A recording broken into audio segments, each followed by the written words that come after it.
भारतीय शिक्षा प्रणाली पर राहुल गांधी का बयान दुर्भाग्यपूर्ण है। मोदी सरकार ने नकल के खिलाफ अब तक का सबसे बड़ा कड़ा कानून लागू किया है, जबकि कांग्रेस के नेतृत्व वाली यूपीए सरकार prohibition of unfair practice bill 2010 को पास तक नहीं करवा पाई थी।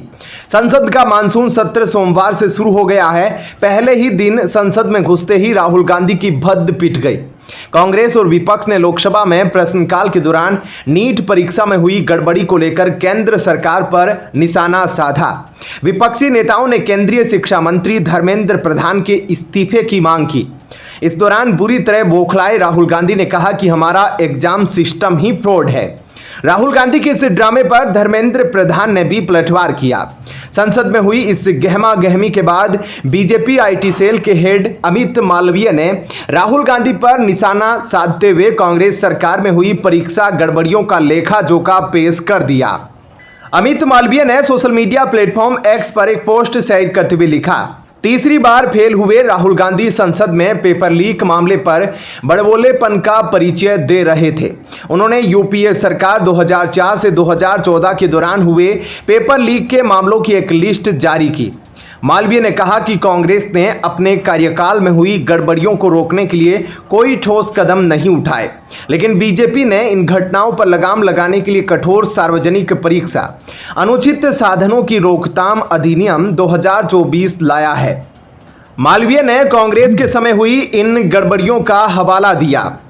CBSE class 12 accountancy paper leak 2006।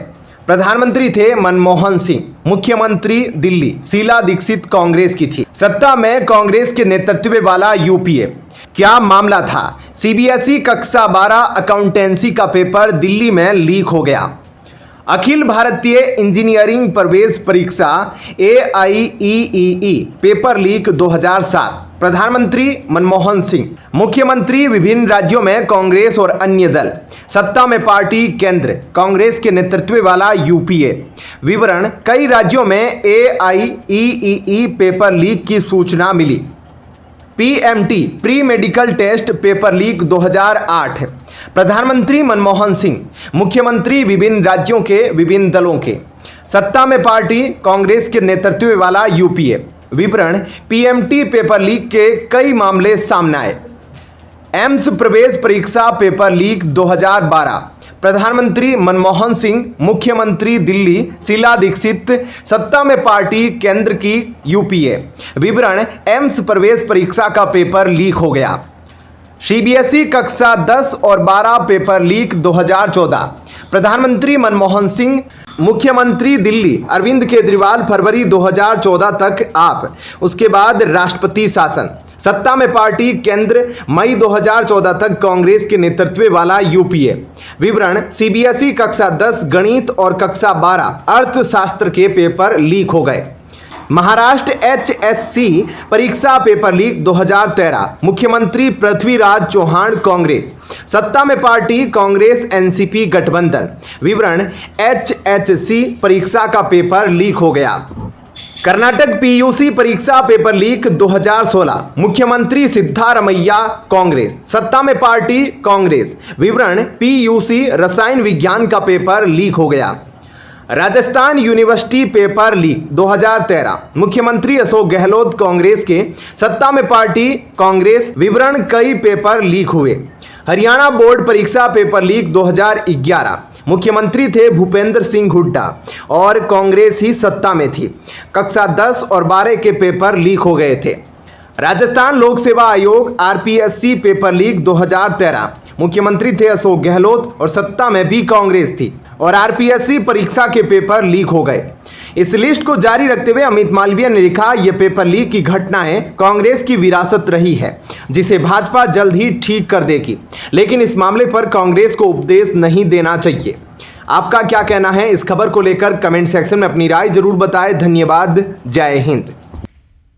आज की राजनीति में केजरीवाल से बड़ा झूठा कोई नहीं है, लेकिन इनकी पत्नी सुनीता केजरीवाल इससे भी आगे हैं। केजरीवाल की पत्नी सुनीता केजरीवाल को सब कुछ पता है और फिर भी भोली बन रही है। इनसे भी ईडी सीबीआई पूछताछ के लिए बुलाए। केजरीवाल जितनी पढ़ी लिखी यह भी है, इन्हें भोली समझने की भूल कोई भी नहीं करे। सुनीता केजरीवाल दिल्ली सरकार की जेल में खाना भेजती है। प्रोपोगेंडा गैंग रोज फर्जी पर्चा दिखा पेड मीडिया में एलजी और बीजेपी पर हत्या के षड्यंत्र का आरोप लगाकर दुष्प्रचार करते हैं। सुनीता भाभी पर केस दर्ज किया जाना चाहिए। आखिर यह दिल्ली के लोकप्रिय मुख्यमंत्री केजरीवाल को खाना कम क्यों भेज रही है? क्यों उन्हें पौष्टिक आहार नहीं दिया जा रहा है? क्या इस साजिश में संजय सिंह, सुनीता जैसे लोग शामिल हैं? दिल्ली के मुख्यमंत्री अरविंद केजरीवाल के स्वास्थ्य को लेकर लगातार आम आदमी पार्टी के नेता बीजेपी और प्रधानमंत्री नरेंद्र मोदी पर निशाना साधते दिखते हैं। हाल ही में तिहाड़ जेल के अधीक्षक की रिपोर्ट का हवाला देते हुए दिल्ली एलजी वीके सक्सेना के प्रधान सचिव ने खुलासा किया कि सीएम केजरीवाल जेल में जानबूझकर कम कैलोरी का भोजन कर रहे हैं। इस पर अब बीजेपी के राष्ट्रीय महासचिव तरुण चुग ने भी आम आदमी पार्टी और सुनीता भाभी पर जोरदार निशाना साधा है। तरुण चुग ने कहा, आतिशी और संजय सिंह को इस पर बयानबाजी नहीं करनी चाहिए, बल्कि सुनीता केजरीवाल को बोले कि चुनाव प्रचार करने के बजाय अरविंद केजरीवाल की पौष्टिक खुराक पर ध्यान दे। जेल में अरविंद केजरीवाल को उनके घर से आया खाना ही खाने को मिलता है जो सुनीता केजरीवाल भेजती है, तो भोजन में पौष्टिकता लाए, न कि बयानबाजी करे। सुनीता केजरीवाल की पोल खोलते हुए दिल्ली के उपराज्यपाल वीके सक्सेना के कार्यालय ने मुख्य सचिव को लिखे गए अपने पत्र में सीएम केजरीवाल के खराब स्वास्थ्य को लेकर चिंता भी जाहिर की थी। इसमें केजरीवाल के खराब डाइट से गंभीर स्वास्थ्य चेतावनी भी जारी की गई थी।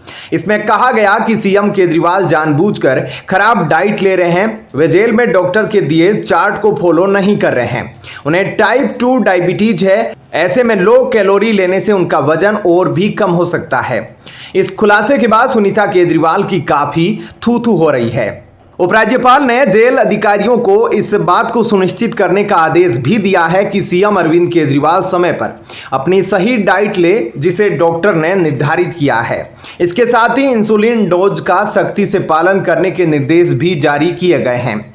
हाल ही में आम आदमी पार्टी के नेता संजय सिंह ने खराब स्वास्थ्य का हवाला देते हुए कहा था कि सीएम केजरीवाल का वजन जेल में रहते 8.5 kg कम हो गया।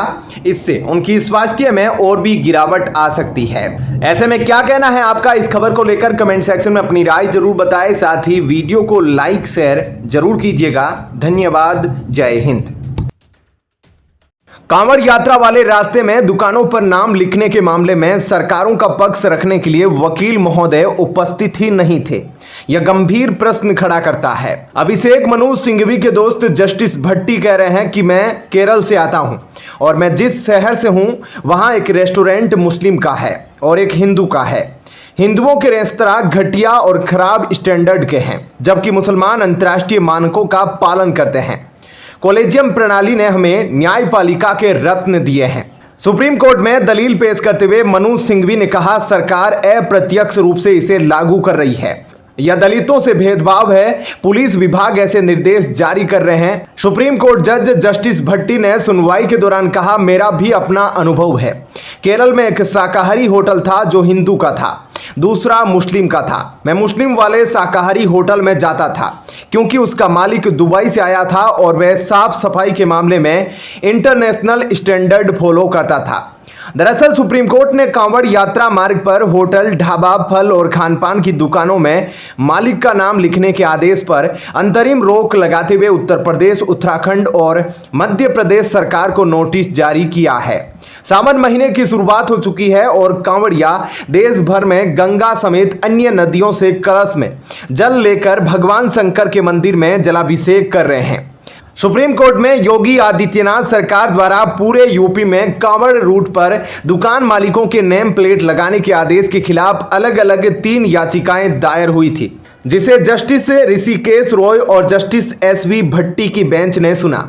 इस दौरान जस्टिस भट्टी ने एक प्रसंग सुनाया जो उनसे ही जुड़ा है, जो अब विवादों में है। जस्टिस SV भट्टी सुप्रीम कोर्ट का जज बनने से पहले केरल उच्च न्यायालय में मुख्य न्यायाधीश रह चुके हैं। केरल के कार्यकाल का जिक्र करते हुए जस्टिस भट्टी ने सुनवाई के दौरान कहा कि बिना शहर का नाम लिए वो कुछ बताना चाहेंगे। उन्होंने कहा कि वहां 2 वेज होटल थे, एक होटल हिंदू चलाता था और दूसरा मुसलमान। वो हमेशा मुसलमान के वेज होटल में जाते थे। वहाँ इंटरनेशनल स्तर पर साफ सफाई थी। उस होटल का मालिक दुबई से लौटा था और वहाँ का हाइजीन स्टैंडर्ड अच्छा था। वो बोर्ड पर सब कुछ दिखाता था। जस्टिस भट्टी ने कोर्ट में यह बातें तब बताई जब 3 याचिकाकर्ताओं में एक टीएमसी सांसद महुआ मोइत्रा के वकील अभिषेक मनु सिंघवी ने बेंच के दूसरे जज जस्टिस ऋषिकेश रॉय की बातों का हवाला देते हुए कहा कि आपने सही संवैधानिक सवाल उठाए हैं। जस्टिस रॉय ने सुनवाई के दौरान पूछा था कि कांवड़िया क्या चाहते हैं। क्या वे यह चाहते हैं कि उन्हें खाने का सामान पकाने वाला, परोसने वाला और उसे उपजाने वाला एक खास समुदाय का हो? इसी मौके पर अभिषेक मनु सिंघवी ने कहा था कि कांवड़ यात्रा कल नहीं शुरू हुई है, बल्कि आज़ादी से ही पहले से चली आ रही है। आप इसे कितना पीछे ले जाना चाहते हैं? कुछ लोग खाने में प्याज और लहसुन नहीं चाहते हैं। इस पर जस्टिस भट्टी ने केरल के किसी शहर के हिंदू और मुस्लिम शाकाहारी होटल की कहानी सुनाई, जिसमें वो खुद मुसलमान वाले होटल में जाते थे। ऐसे में आपका इस खबर को लेकर क्या कुछ कहना है, कमेंट सेक्शन में अपनी राय जरूर बताएं। धन्यवाद। जय हिंद।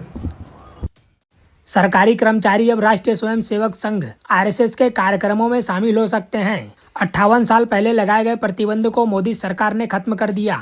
1966 में तत्कालीन प्रधानमंत्री इंदिरा गांधी ने सरकारी कर्मचारियों के संघ के कार्यक्रम में शामिल होने पर रोक लगा दी थी।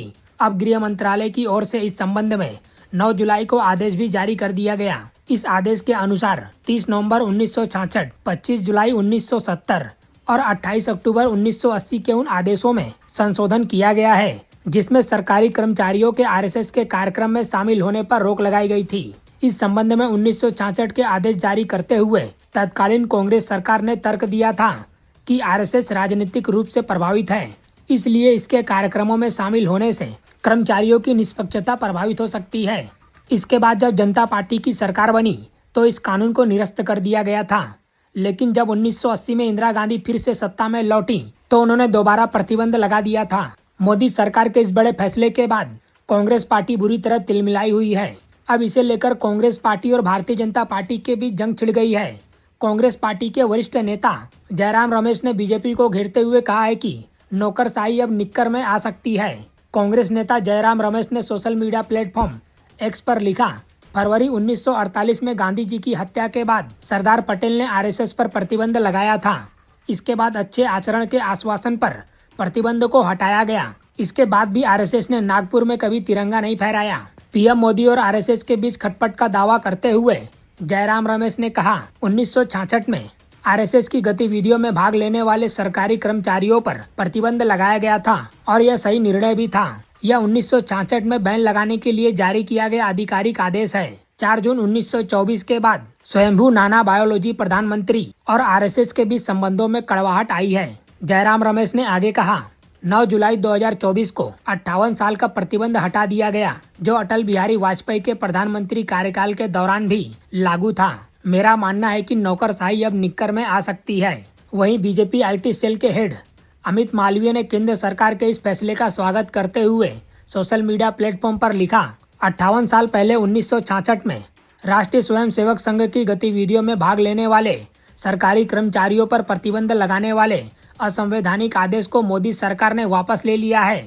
मूल आदेश पहले ही पारित नहीं किया जाना चाहिए था। अमित मालवीय ने आरोप लगाया है कि यह प्रतिबंध इसलिए लगाया गया क्योंकि 7 नवंबर 1966 को संसद पर बड़े पैमाने पर गौ हत्या विरोधी विरोध प्रदर्शन हुआ था। आरएसएस जनसंघ ने लाखों की संख्या में समर्थन जुटाया। पुलिस फायरिंग में कई लोग मारे गए। 30 नवंबर 1966 को आरएसएस जनसंघ के प्रभाव से आहत होकर इंदिरा गांधी ने सरकारी कर्मचारियों के आरएसएस में शामिल होने पर प्रतिबंध लगा दिया। फिलहाल इस खबर में इतना ही। बाकी अपडेट के लिए बने रहिए लाइव टीवी न्यूज के साथ। उत्तर प्रदेश में बुलडोजर का एक्शन जारी है। सपा अध्यक्ष अखिलेश यादव के गृह क्षेत्र मैनपुरी में बाबा का बुलडोजर गरजा है। इस बार समाजवादी पार्टी के मुखिया अखिलेश यादव के करीबी सपा नेता और करहल नगर पंचायत के चेयरमैन अब्दुल नईम के अवैध रिसोर्ट को मैनपुरी जिला प्रशासन ने बुलडोजर से ध्वस्त कर दिया। करहल नगर पंचायत के अध्यक्ष चौधरी अब्दुल नईम के मैरिज हॉल को मुख्यमंत्री योगी आदित्यनाथ के आदेश के बाद ध्वस्त कर दिया गया। इस मैरिज हॉल को सरकारी तालाब को कब्जा कर बनाया गया था। बता दें कि 2022 में अखिलेश यादव करहल विधानसभा से ही विधायक बने थे, लेकिन कन्नौज से सांसद चुने जाने के बाद उन्होंने यह सीट छोड़ दी। यहां अब उपचुनाव होगा। ध्वस्त किए गए आयजा मैरिज हॉल का निर्माण चौधरी अब्दुल नईम ने अपनी बीवी फरजाना बेगम के नाम पर करवाया था। मामले की संवेदनशीलता को देखते हुए ध्वस्तीकरण की कार्रवाई के दौरान पीएसी की 4 कंपनियां और साथ साथ पूरे जिले की पुलिस फोर्स को लगाया गया था। कई पुलिस इंस्पेक्टर, थाना प्रभारी और एसडीएम इस दौरान मौजूद रहे। रविवार को सुबह 10 बजे कार्रवाई शुरू की गई। तालाब की जमीन को घेरकर निर्माण कार्य कराया गया था।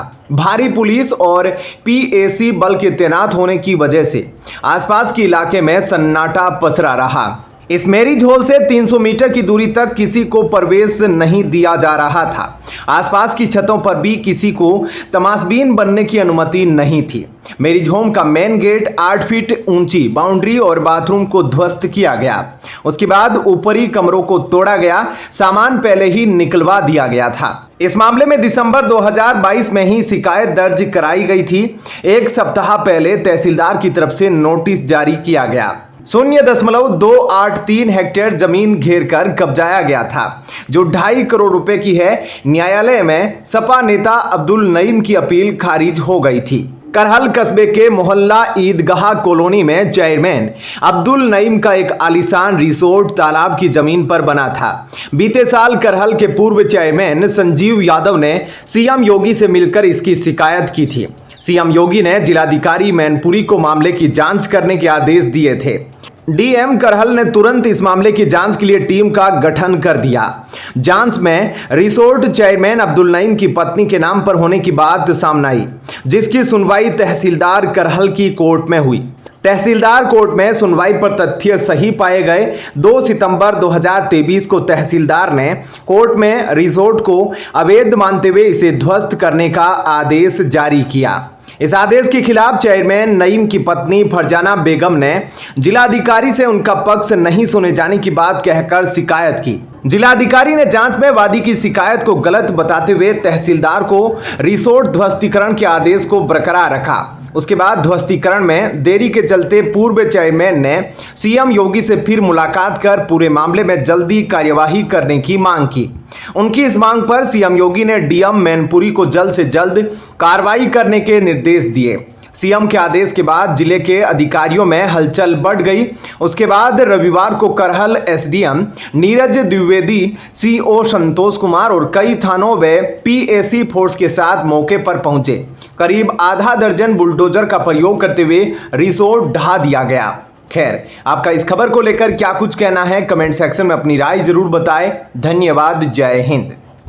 सुप्रीम कोर्ट ने सोमवार को उस जनहित याचिका को खारिज कर दिया है जिसमें जेल में बंद केजरीवाल के लिए वीडियो कॉन्फ्रेंसिंग के जरिए प्रचार की इजाजत मांगी गई थी। सुप्रीम कोर्ट ने याचिका के पीछे दुर्भावना बताते हुए कहा कि इसमें एक राजनेता अरविंद केजरीवाल पर फोकस किया गया है, जो खुद इस कोर्ट में आने के लिए सक्षम है और कई वकील भी उनके लिए तैयार बैठे हैं।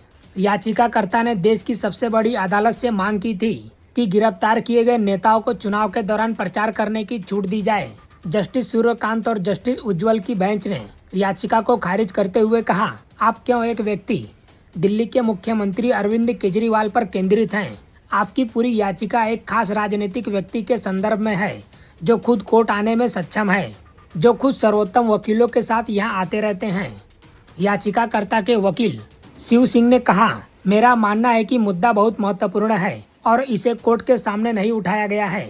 जस्टिस कांत ने कहा, सवाल बहुत महत्वपूर्ण है और दिलचस्प है, लेकिन हम इसका परीक्षण सही केस में करेंगे। कोर्ट ने याचिका को निरस्त करते हुए कहा, हम इस याचिका पर सुनवाई को जरूरी नहीं मानते, जिसे कथित तौर पर जनता के हित में दायर किया गया है। गौरतलब है कि दिल्ली के मुख्यमंत्री अरविंद केजरीवाल को शराब घोटाले से जुड़े मनी लॉन्ड्रिंग मामले में 21 मार्च को गिरफ्तार किया गया था। लोकसभा चुनाव से ठीक पहले हुई गिरफ्तारी को लेकर सुप्रीम कोर्ट में चुनौती भी दी गई थी। जस्टिस संजीव खन्ना और दीपांकर दत्ता की बेंच ने उन्हें लोकसभा चुनाव में प्रचार के लिए 21 दिनों की अंतरिम जमानत भी दे दी थी। इसके बाद अरविंद केजरीवाल 2 जून को सरेंडर करके दोबारा जेल चले गए। अरविंद केजरीवाल की गिरफ्तारी से पहले प्रवर्तन निदेशालय ने उन्हें 9 बार पूछताछ के लिए बुला भी चुकी थी। उन्हें नवंबर 2023 से लगातार ईडी समन भेज रही थी। लेकिन वह हर बार कोई न कोई कारण बताकर इससे बच रहे थे। उन्होंने ईडी की पूछताछ से बचने को हाईकोर्ट का रास्ता भी अख्तियार किया था। केजरीवाल की याचिका पर सुनवाई करते हुए दिल्ली हाई कोर्ट ने भी उनकी गिरफ्तारी पर रोक लगाने से इनकार कर दिया था, जिसके बाद रात में ईडी की टीम उनके आवास पहुंचकर उन्हें गिरफ्तार कर ले गई थी। उनकी पार्टी ने गिरफ्तारी को लेकर कई बार सुप्रीम कोर्ट का दरवाजा भी खटखटा चुकी है।